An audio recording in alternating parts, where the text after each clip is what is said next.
Luke, not too long ago, on the whim that they were making an all-female version of this film, which is Fight Club. Fight Fight Club is Club. getting remastered for its 25th anniversary. Hell yeah.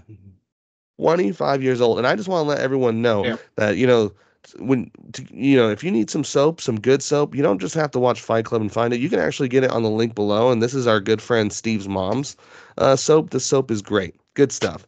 So she makes Real Shark soap for us. So there you go. Yeah. And if you're wondering, was this an ad for his mom? No, I really want to talk about Fight No. Club, but she Yeah, does we make got good our soap. own soap. Beat that, Fight Club. Luke, you made such an interesting point the last time we were talking about this. You were talking about how, and I just recently watched Fight Club. You were Yeah. talking about how Fight Club is like this huge manifestation of just the toxic masculinity of the culture. Yeah. And the whole time I was watching it, I was like, wow, Luke is really right. I never really kind of caught that about this movie as much. And don't get me wrong, I love Fight Club. Oh, Fight Club, though, you were talking about something being in its own thing earlier in the show too. Fight Club is one of those movies. Fight Club was a movie that critics fucking hated when it came out. Mhm. It developed a cult following because it was so organic and so natural. And for quite a weird. It's a weird movie. It's yeah. weird. Yeah, It's a weird movie. It's a it is weird.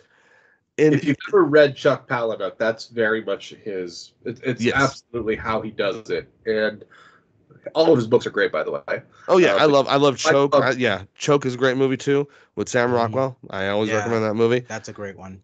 This movie though, I feel like Fight Club, realistically as I was watching it, the whole time I'm thinking, man, this movie is actually literally about creating a terrorist organization.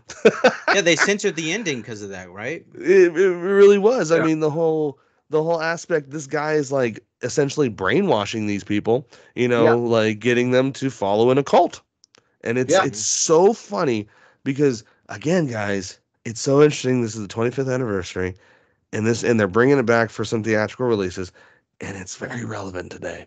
It is. So it's very relevant how people live in their own realities and see things. We talked about this with Joker too, about how that film is essentially trying to like your own reality doesn't matter. Yes, It's what matters to it's you. what matters to you. But dude, I'm glad you brought that up, bro, because yeah, this is probably the most relevant film, like that you can show. You know what I mean? Like this could be the legit Joker 2 that you're missing Yeah.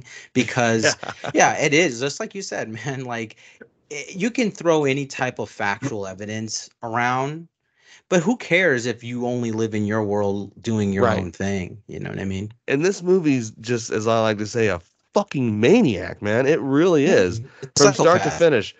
I think about like some of the scenes in this film. I always wondered, like, because he's all like, sometimes, you're watching me speak, and then other times you're doing the action. So like the times when he's fighting himself, like, Hmm. think about that. Think about coming out of a bar and seeing a guy kick his own ass, and you're gonna be like, hey, that guy, he might have all the right answers right there. Yeah. Or when they're in the car and he's sitting there talking to him, he's like, "Why do you think I blew up your apartment?" And he's like having that back and forth with him. It's like, could you imagine being those guys? He's like talking to his fucking self. It's like, holy shit, this guy's got some fucking issues. Yeah, right. What people, you know what? As much as you think that's crazy, right? People loved it. What it's crazy. That's the whole thing about like, society now and in the movie. It's like people do empathize with that. Seeing a guy Hmm. himself to like almost death outside of a bar, and then you're like looking at him. Some people are gonna be like, "Yeah, what the fuck is wrong with this guy?" But then other people are gonna be like, "I get him." I You get know what him. I mean? And Yeah. that's it's more relative than a lot of people think. Fun fact for everyone: the house is no longer around. It was torn down, and Lou's Tavern was also torn down. So none of those locations actually exist. So don't go looking for them, everybody. Um, so let's move on here.